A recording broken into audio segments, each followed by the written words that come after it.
Idineklara ko noon, nung ako'y umupong gobernador sa ikalawang termino, ang ating bagong programa, ang Zero Illiteracy and Innumeracy Program by 2028. Ang programang ito ang magiging sentro ngayon ng lahat ng pagawain at inilulunsad na proyekto ng pamahalaang panlalawigan. Dahil dito'y itinalaga ko ang isang technical working group para kalapin ang datos at ito'y bigyan ng tamang estratehiya. Dahil dito'y inaatasan kong muli ang ating TWG sa pangunguna ni Tita Met Jimenez at kay P.A. Hubert na head ng TWG on the government sector na tapusin ang lahat ng datos bago matapos ang taon. Simple lang naman ang gusto natin. Functional literacy and innumeracy. Kaya niyang isulat ang kanyang pangalan, kaya niyang basahin ang kanyang pangalan, at kaya niyang kumwenta ng 1 hanggang 100 para naman kung sakaling magkaroon siya ng transaksyon, hindi siya maluloko.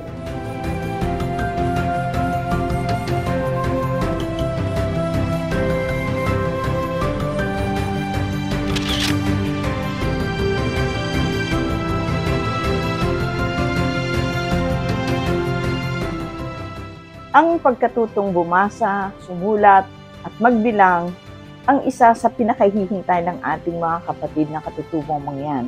Nakaugat sa prinsipyo ng pagkakapantay-pantay at karapatang pantao, ang ZIP.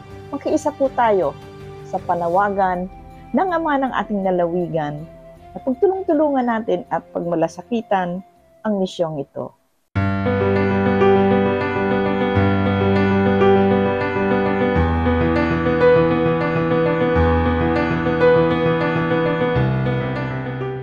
Katuwang natin ang Department of Labor and Employment at lahat ng mga Public Employment Service Officer ng lahat po ng mga bayan dito.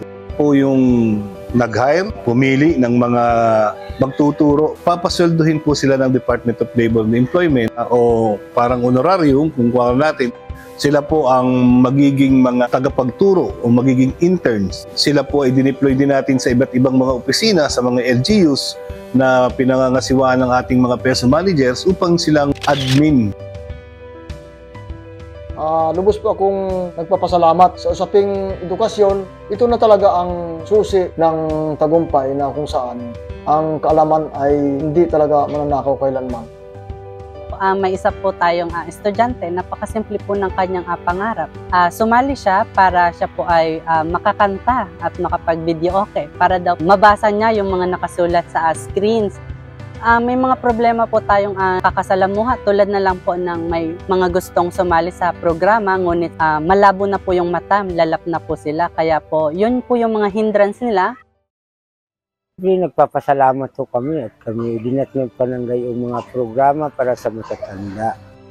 Yung pagsusulat na ituturo sa amin ng programang ito, kung iyan na ipagpatuloy namin at iyan may nagampanan naman ng maayos, ay siguro naman yung mga dating hindi namin kayang gawin ay ngayon namin magagawa.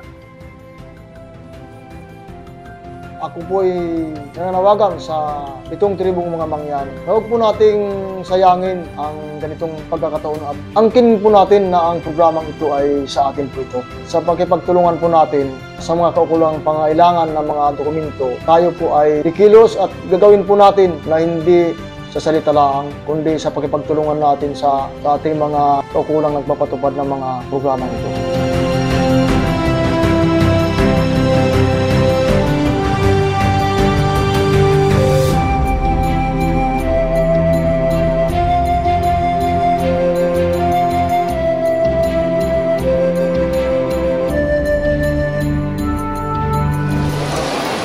Sabihin, kung may isang ligasiya tayong ginawa bilang sambayanan, ay ang lahat ng katutubo natin natutong sumulat at